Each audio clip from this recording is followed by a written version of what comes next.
ഓം ദേവഗുരുവേ, ധർമ്മത്തിന്റെ ദീപമേ, വിദ്യയുടെയും വിവേകത്തിന്റെയും അമൃതധാരയെ. ആകാശമണ്ഡലത്തിലെ ഗ്രഹരാജാവായിട്ടുള്ള ബൃഹസ്പതി 2/6/2026 സിംഹാസനം മാറുകയാണ്.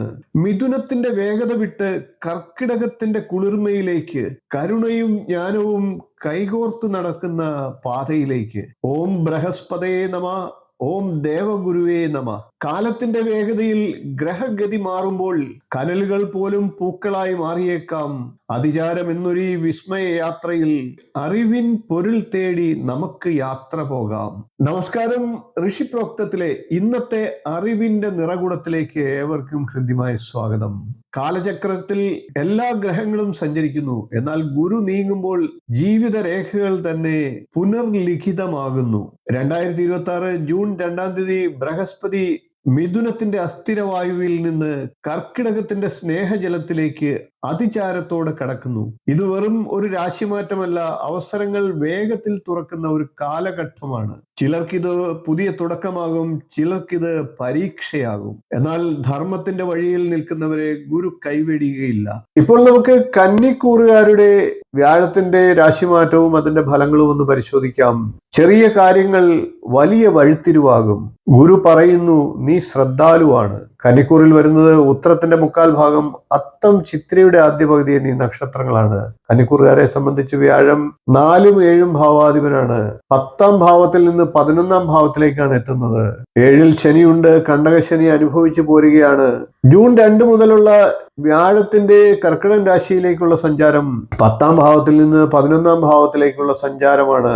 11ാം ഭാവം എന്നാൽ ലാഭസ്ഥാനമാണ്. അതുകൊണ്ട് തന്നെ തങ്ങൾ ആഗ്രഹിക്കുന്ന ഏതൊരു കാര്യവും വളരെയധികം നേട്ടങ്ങളോടുകൂടി തന്നെ അനുഭവിക്കാനുള്ള ഒരു യോഗമുള്ള സമയമാണ്. കന്നിരാശിക്കാരെ സംബന്ധിച്ച് വളരെ നല്ല സമയമാണ് വന്നു ചേരുന്നത്. കന്നിരാശിക്കാർക്ക് വ്യാഴം 11ൽ നിൽക്കുമ്പോൾ 3ാം ഭാവത്തിലേക്കും 5ാം ഭാവത്തിലേക്കും 7ാം ഭാവത്തിലേക്കും ഒക്കെ ദൃഷ്ടി ഉണ്ടാകും. ഈ ഭാവങ്ങൾക്കൊക്കെ വ്യാഴത്തിന്റെ ദൃഷ്ടി ഗുണകരമാണ്. ഏത് ആഗ്രഹങ്ങളും നിറവേറ്റപ്പെടുന്ന ഒരു കാലമാണ്. ആശയവിനിമയം വർദ്ധിക്കുകയും സുഹൃത്തുക്കളും സഹോദരങ്ങളുമായി നല്ല ബന്ധം പുലർത്താനും സാധിക്കും. കർമ്മരംഗത്ത് വളരെയധികം ഗുണാനുഭവങ്ങൾ ലഭിക്കുന്നതാണ്. പുതിയ ജോലി ആഗ്രഹിക്കുന്നവർക്ക് ആഗ്രഹം സഫലമാകുന്നതാണ്. അപ്രതീക്ഷിതമായിട്ടുള്ള ധനലാഭം ഉണ്ടാകുന്നതാണ്. കുടുംബത്തിൽ സന്തോഷവും സമാധാനവും ഉണ്ടാകും. ലൗകിക സുഖങ്ങൾ ആസ്വദിക്കുന്നതിനും മറ്റുള്ളവരാൽ നമ്മെ ബഹുമാനിക്കുന്നതിനും ദൈവാധീനം വേണ്ടുവോളം ലഭിക്കുന്ന സമയമാണ്.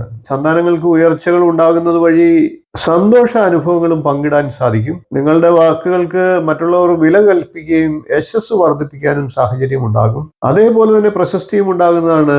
വിവാഹാലോചനയൊക്കെ നടക്കുന്നവർക്ക് അനുകൂല വിവാഹം നടക്കാനുള്ള സാഹചര്യവുമുണ്ട്. നഷ്ടപ്പെട്ടു എന്ന് കരുതിയിരിക്കുന്ന ധനം തിരികെ ലഭിക്കാനുള്ള സാഹചര്യങ്ങൾ ഉണ്ടാകും. മറ്റുള്ളവരോട് അനുകമ്പ തോന്നുന്നതിനും ദാനധർമ്മങ്ങൾ ചെയ്യുന്നതിനും സാഹചര്യങ്ങൾ ഉണ്ടാകും. ഹംസയോഗപ്രദനായി വ്യാഴം നിൽക്കുന്ന കാലമാണ്. കന്നിരാശിക്കാർക്ക് വ്യാഴം ഇത്തരത്തിൽ വളരെയേറെ ഗുണാനുഭവങ്ങൾ ചൊരിയുന്നതാണ്. വിദിതൻ തൂലിക ചലിപ്പിക്കും നേരത്ത് ശുഭമായി ഭവിക്കട്ടെ സർവ്വതും മർത്യരിൽ. ഗുരുവിൻ കടാക്ഷം കവചമായി നിൽക്കവേ ദുരിതങ്ങൾ മായുന്ന പുലരി ഉണ്ടാകാം. ഗ്രഹഗതികൾ മാറാം, നിഴലും വെളിച്ചവുമെല്ലാം മാറി മാറി മറിയാം.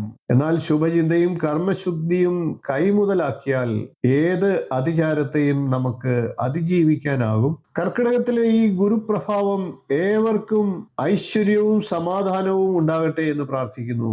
ഈ ഗുരുവചനങ്ങൾ നിങ്ങളുടെ മനസ്സിൽ അല്പമെങ്കിലും വെളിച്ചം കൊളുത്തിയെങ്കിൽ ധർമ്മത്തിന്റെ നിശബ്ദ സമ്മതമായി നൽകൂ ഒരു ലൈക്ക്. ഈ ജ്ഞാനം മറ്റൊരു ജീവിതത്തിലേക്കും എത്തണമെന്ന് തോന്നുന്നുവെങ്കിൽ ഒന്ന് ഷെയർ ചെയ്തേക്കുക. ഋഷിപ്രോക്തത്തിലെ വാക്കുകൾ കാലത്തിന്റെ ഭാഷയിൽ നിങ്ങളിലേക്ക് എത്തുവാൻ ഒന്ന് സബ്സ്ക്രൈബ് ചെയ്യുക. ബെൽ ഐക്കൺ ഒന്ന് അമർത്തിയേക്കുക. ഓം ഗുരുവേ നമ. ഓം ശാന്തി ശാന്തി ശാന്തി. പുതിയൊരു അറിവുമായി വീണ്ടും നമുക്ക് കാണാം. നന്ദി, നമസ്കാരം, ശുഭദിനം.